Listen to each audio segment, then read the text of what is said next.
Hello and WhatsApp guys, स्वागत है आप सबका आपके अपने चैनल दी मैथ बनी में। आज हम लोग जानेंगे कि इस सिंबल को कहते क्या हैं, ये आखिर है क्या।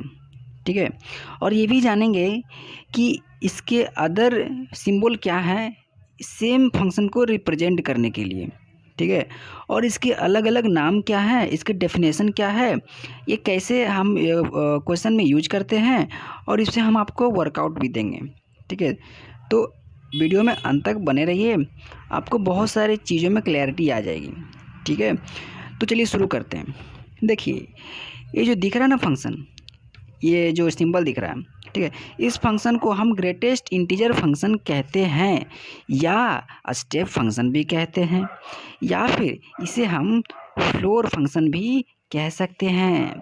ठीक है, और अब जानते हैं इसके डेफिनेशन। ठीक है, इसका डेफिनेशन क्या है। देखिए, द ग्रेटेस्ट इंटीजर फंक्शन और फ्लोर फंक्शन और स्टेप फंक्शन, ये क्या, ये सब तीनों इसका नाम ही है। ठीक है, तीनों में से कोई आप बुला सकते हैं। ये क्या है, एक पीस वाइज फंक्शन है ना, एक टुकड़ों वाला फंक्शन है, पीस वाइज फंक्शन है। मैं बताऊंगा, ये पूरा डेफिनेशन के बारे में डिटेल में बताऊंगा कि इसका ऐसा ही नाम क्यों है। ठीक है, ये क्या है, पीस वाइज फंक्शन है that results in the integer nearest to the given real number, और या फिर ऐसे भी हम कहते हैं that results the largest integer less than और इक्वल टू एक्स। अर्थात इसका कहने का मतलब ये है कि अगर हम x का वैल्यू मान लीजिए 1.5 ले लेते हैं, तो इसका जो ग्रेटेस्ट इंटीजर का जो वैल्यू आएगा वो 1 आएगा, है ना, लोवेस्ट वैल्यू आएगा। ठीक है, इसके बारे में, इस डिफिनेशन को और डिटेल में हम समझेंगे, बस बने रहिए वीडियो में अंत तक।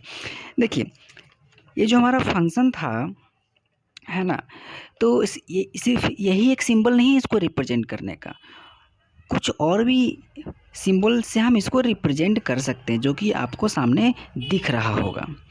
देखिए, हम इस फ्लोर फंक्शन को, इस ग्रेटेस्ट इंटीजर फंक्शन या स्टेप फंक्शन जो भी कहें, इसको हम इतने सारे सिंबल से रिप्रेजेंट कर सकते हैं। ठीक है, इतना सारा तरीका है रिप्रेजेंट करने का। ठीक है, और यहाँ पर ध्यान देंगे आप कि यहाँ पर जो ये दिख रहा है ना, ये फ्लोर फंक्शन को रिप्रेजेंट करता है। नीचे से अगर बेंड कर दे तो, अगर ऊपर से बेंड कर दें तो दूसरा फंक्शन बन जाएगा, ये ध्यान रखना आपको, ये सीलिंग फंक्शन फिर बन जाएगा। ठीक है, ओके। तो वैसे तो जनरली हम क्वेश्चन में कहीं पर बुक में भी ये वाला जो सिंबल है यूज किया जाता है। ठीक है, आप कोई भी चाहे तो यूज कर सकते हैं, वैसे कोई दिक्कत वाली बात नहीं है। ठीक है, अब आ जाते हैं इसके ग्राफ पे। ठीक है, अब ग्राफिक की हेल्प से हम क्या करेंगे, इसका डेफिनेशन समझेंगे। ठीक है, देखिए, ये क्या है, जो ग्राफ दिख रहा है आपको, ये ग्रेटेस्ट इंटीजर फंक्शन का या फ्लोर फंक्शन का या स्टेप फंक्शन का क्या है, ग्राफ है। तो यहाँ पर आप देखेंगे कि ये जो है ना पॉइंट दिख रहा है, इसको हम क्लोज्ड पॉइंट कहते हैं, और ये जो दिख रहा है खाली सा बीच में पॉइंट दिख रहा है, खाली सा पॉइंट, इसे हम ओपन पॉइंट कहते हैं। ठीक है, तो यहाँ पर ये वाला क्या है, ये एक ओपन पॉइंट है, और ये वाला ये और ये क्या है, एक क्लोज्ड पॉइंट है। क्लियर है, अब आगे बढ़ते हैं। ठीक है, इसके डोमेन और रेंज की बात करते हैं कि क्या हम इनपुट डालेंगे तो क्या आउटपुट आएगा। ठीक है, ग्राफ को सामने रखते हैं, समझने में आसानी आएगा। देखिए, इसका डोमेन की बात करें तो इसमें सारे रियल नंबर इंक्लूड करते हैं। ठीक है, सारे रियल नंबर इसके डोमेन में आते हैं।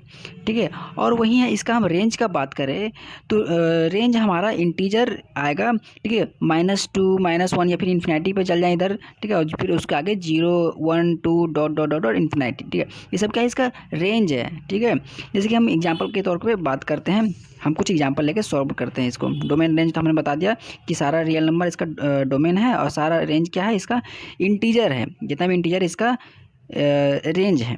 ठीक है, अब एग्जांपल के हेल्प से आपको समझाते हैं। देखिए, यहाँ पर हमने डोमेन लिया है, जो कि कोई भी हम रियल नंबर ले सकते हैं, और रेंज क्या है, सारा है ना, सारा इंटीजर आ रहा है रेंज में। तो देखिए, इसको समझते हैं। पहले हमने डोमेन को एक्स से रिप्रेजेंट किया और रेंज को एफ ऑफ एक्स फंक्शन को। ठीक है, हमने पहले डोमेन में 1 ले लिया। ठीक है, 1 ले लिया, इसको हम रिप्रेजेंट कैसे करते हैं भाई, हम रिप्रेजेंट ऐसे करते हैं, हमने ये वाला सिंबल ले लिया है। ठीक है, अब देखिए, 1 का मतलब है कि यहाँ पर जैसे कि कोई हमारा वैल्यू है 1 पे, ठीक है, तो इसका जो फ्लोर फंक्शन होगा क्या होगा हमें पता करना है, ठीक है। तो देखिए यहाँ पर 1, ये तो ग्राफ हम नहीं ले सकते इसमें, क्योंकि हमें ये ओपन पॉइंट दिख रहा है, यानी कि हम 1 इसमें इंक्लूड नहीं करेंगे इस फंक्शन में, है ना। इस वाले जो ग्राफ दिख रहा है यहाँ पर इसमें इंक्लूड करेगा 1, है ना। तो 1 हम देखेंगे यहाँ पर 1 इंक्लूड कर रहे हैं ना, यहाँ से शुरू हुई हो रहा है 1 से, ठीक है। तो लोएस्ट पॉइंट क्या हो जाता है, उसका फ्लोर फंक्शन होता है, या फिर ग्रेटेस्ट इंटीजर फंक्शन या स्टेप फंक्शन का है, जो भी कहें, ठीक है, वही होता है। तो यहाँ पर 1 का तो 1 ही रह जाएगा, है ना। तो इसलिए इसका जो फ्लोर फंक्शन होगा 1 हो जाएगा। अब 2.9 की बात करते हैं, ठीक है, 2.9 की, यानी कि यहाँ पर इस वाले ग्राफ में 2.9 मान ली यहाँ पर आ रहा है, ठीक है। तो इसका लोएस्ट वैल्यू देखेंगे, ठीक है। लोएस्ट वैल्यू यहाँ पर कहाँ पर दिख रहा है आपको, यहाँ पर दिख रहा है ना। तो हाँ, ये है क्या, ये 2 है ना। यानी कि 2.9 का जो फ्लोर फंक्शन होगा वो 2 होगा, ठीक है। अब 3 का बात करते हैं, ठीक है। तो ऐसे कभी भी आपको जब कोई भी, जैसे कि हम इधर बात करते हैं 1 2 3 या 4 ऐसा कुछ मिल जाए, तो हम सेम ही लिख देंगे, वही हमारा फ्लोर फंक्शन होगा। तो हमारे पास वैसे 3 दिया गया, तो हम देख सकते हैं यहाँ पर से 3 पे जाएंगे यहाँ पर, तो हमारा लोएस्ट वैल्यू क्या 3 ही ना है, तो इसका जो फ्लोर फंक्शन होगा वो भी 3 होगा, ठीक है। अब -2.7 की बात करते हैं, ठीक है, -2.7 यानी कि ये वाला ग्राफ हम चुनेंगे। तो यहाँ पर देखेंगे इस वाले ग्राफ में सबसे लोएस्ट वैल्यू क्या है, -3, यानी -2.7 का फ्लोर फंक्शन क्या होगा, -3, ओके। अब -1.8 का बात करते हैं भाई। -1.8 में आप देख सकते हैं, ठीक है, इस वाले फंक्शन हम देखेंगे, है ना, क्योंकि ये तो -1 तक है ना, तो उसके बाद का ना बात करेंगे, तो -1.8 का बात कर रहे हैं, तो यहाँ पर ना होगा इस वाले ग्राफ में। तो यहाँ पर हम देखेंगे इसका लोएस्ट वैल्यू क्या है, -2, यानी कि -1.8 का जो फ्लोर फंक्शन होगा वो -2 होगा। अब बात करते हैं 1/2 का, तो 1/2 को तो हम 0.5 से रिप्रेजेंट कर सकते हैं ना, बात एक ही है, डिवाइड करेंगे तो आ जाएगा। 0.5 का देख लेते हैं, 0.5 यानी कि यहाँ पर कुछ वैल्यू आएगा, ठीक है। तो ये ग्राफ में हम देखेंगे इसको, तो यहाँ पर लोएस्ट वैल्यू क्या दिख रहा है, -1, तो -1 इसका क्या हो जाएगा, इसका फ्लोर फंक्शन होगा, आप देख सकते हैं। अब मान लेते हैं कोई 365 है, ठीक है, 365 है, तो ये तो ग्राफ में ऐसे नहीं दिखा जा सकता, बहुत बड़ी संख्या है, बट जैसे कि मैंने आपको कहा कि कोई भी अगर पॉजिटिव वैल्यू में ऐसा कुछ मिल जाए ना, ठीक है, तो वही हमारा, जैसे 3 ले लेते हैं तो 3 ही हमारा फ्लोर फंक्शन हो गया, 4 ले लेते हैं तो 4 ही हमारा फ्लोर फंक्शन हो जाएगा। उसी तरह यहाँ पर अगर 365 ले लेते हैं तो 365 ही हमारा इसका फ्लोर फंक्शन हो जाएगा, ठीक है।